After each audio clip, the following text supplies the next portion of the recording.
Okay, welcome back. This is Chapter 5, and Chapter 5 is dealing with the OSI model Layer 4, the transport layer. If you recall, Layer 2 could detect whether there was a problem, but if there had a problem, it just threw it away. Layer 3 basically didn't really have much of a way to determine there was a problem at all. So if it had a problem, checksum for the header, for example, didn't match, it basically just threw things away. So finally, we get to the point where we can say, if something went wrong, we're going to deal with it. So up to this point, we haven't dealt with it. That's what this entire chapter is about. So we'll start with learning objectives on page 161. And they're pretty straightforward. It talks about what's the need of the transport layer. I kind of sort of already told you that. The one that we're going to spend the most amount of time is the TCP, Transmission Control Protocol. And so what are the TCP functions? It includes segmentation, reliability, flow control, the big three. Then it also does multiplexing and connection. And then we'll talk about a little bit of the nitty-gritty about how that actually works behind the scenes. And then we'll talk about UDP, which is an alternative of one of the protocols at the transport layer. Okay, so just a bit of a review to make sure no one got lost. The IP basically said, we're going to do a best effort delivery. Remember that part? It was saying, we're going to do our darndest to make sure it got from point A to point B, but that's it, best effort. So, the needs for the transport layer. Well, there are three major needs, and we're going to go through it in a lot of detail, but let me just go ahead and list them all here. So the first one, you can even see it up here. The first one is segmentation. So segmentation, briefly, is I got a file this big and I want to send to you, and so I break it up into small chunks to make it easier to send. That's it. That's segmentation. Well, and then the reassembly, but come on. The next one is called reliability, and that's the part we talk about where a packet is missing, or it's corrupted, or it's out of order, or I have a duplicate.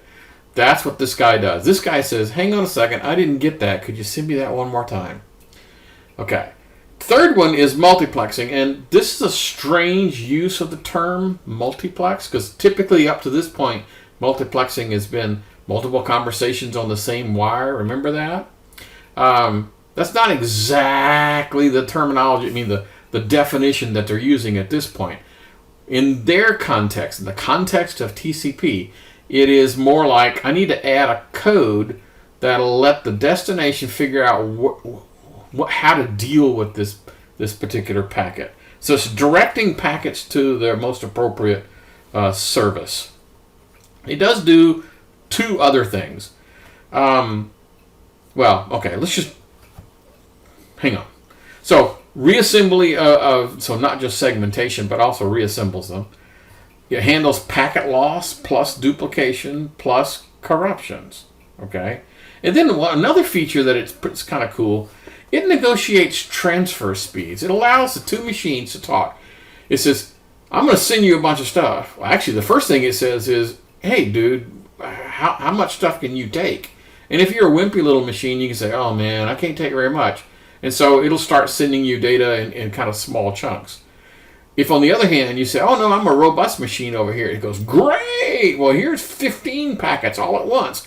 And it just blasted on down the line. So the machines get to negotiate what their capabilities are. I can't handle 15 at a time. I can handle 5. That's cool. Or I'm going to give you 25 packets at a whack because you say you can handle it. Woohoo!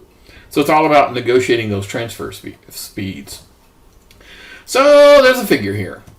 So OSI model. So the local network, right? The data link layer, most likely Ethernet, IP, and then some sort of transport layer. And then all the rest of the applications talk directly to this transport layer. So HTTP, which is web, SMTP, which is mail, SS, and other applications. These guys all talk directly to the transport layer so that they do not have to deal with error correction at all. So the HTTP protocol doesn't have a way of saying, wait, I missed something. Could you send me that again? It doesn't have to do that at all. So if you're writing a browser, okay, you're creating a browser using HTTP, you don't have to deal with all that stuff because somebody else is responsible for it. Isn't that great? So these guys are blissfully aware, as far as they are concerned, the network is absolutely perfect and you always get exactly what you asked for every single time. Wow. What a naive view of the world, huh? But the transport layer provides that abstraction so the guys above don't have to deal with it. That's kind of the whole point. All right. The two examples that we're going to talk about is TCP, Transmission Control Protocol, and it is the reliable one. Its major purpose is to make sure that packets get to where they're supposed to be, okay? And unfortunately, this does take a bit of processing. I mean, I got to store things up, I got to count, I got to keep track of how many pieces I've got. You know, if I broke it into 15 pieces, you know, I got to keep track of, okay, I got piece number 4 and number 5 and number 6, but I don't have 7, but I do have 8. You know, you have to keep track of what you have, what you don't have, and there's an awful lot of processing that has to happen for this to work. A lot of memory has to be allocated to be able to pull this thing off. So TCP is great, but it's also a little complex. The other one, there are lots of transport protocols, trust me. But the other one that most people are aware of is UDP, User Datagram Protocol. And what it basically says is there are going to be times where you do not need to do any segmentation. Okay? For example, I know for an absolute fact that the data I'm going to send you is never, ever, ever going to be larger than an IP packet. It's just not going to happen. For example, I'm in a game, and my character is running around, shooting at other characters. The data that's coming off of that is probably like my XYZ coordinate, in the game space, and maybe what kind of weapons I have and what my health is and all the rest of that stuff. But all that data that's being streamed across the network, trust me, is one heck of a lot smaller than what'll fit into an IP packet. So I don't have to worry about segmentation. Now the real question is, do I care about reliability?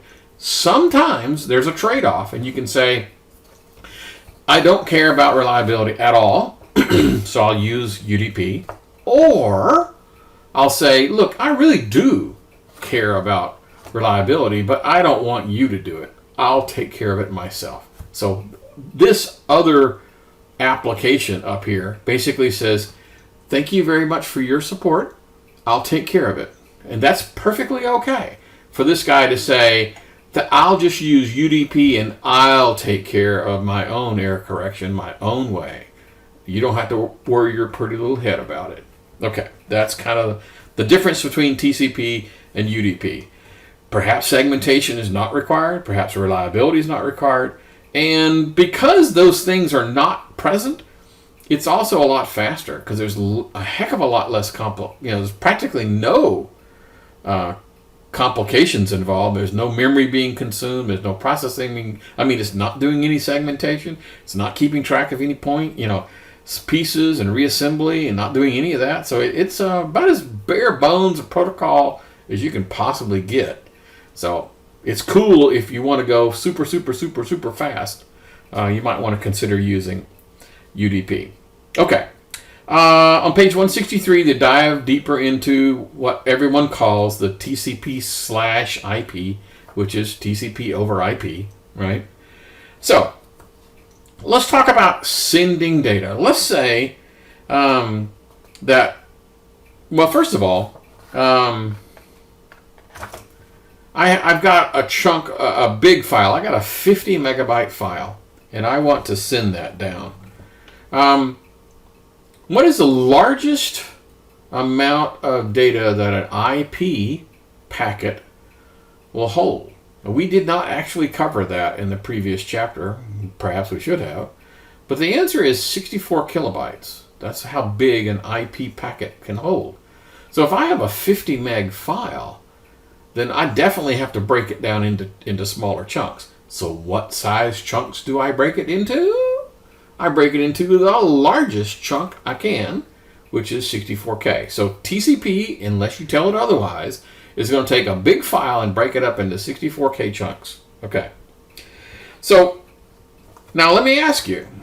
So you now know that IP has a 64K limit for its packet size, right? Go back to Ethernet for just a minute. What was the frame size of Ethernet? The maximum transmission unit, the MTU for Ethernet? Was it anywhere near 64K? It was 1,500 bytes. So, is that going to cause a lot of problem? No, it isn't. Whenever the network layer gets a chunk that's too big, it does its own fragmentation. And there's a distinction between segmentation that happens here at the transport layer and fragmentation that happens at the network layer. Actually, data link layer, forgive me. All right, so we're gonna come back to that point, but that's a good one to make. Okay, so when sending data, it has to break it up into 64K chunks. That's the first thing. Then it has to assign each one of the chunks a number, some sort of a sequence number. And you might think that they would start like with 1 and go to 2 and go to 3, but they decided not to do that because it's quite possible that you could have multiple conversations going on. And so what they do is they use a random number to start with that first sequence number is completely random. So it'll be a 42, and then the next one will be a 43 and a 44 and a 45.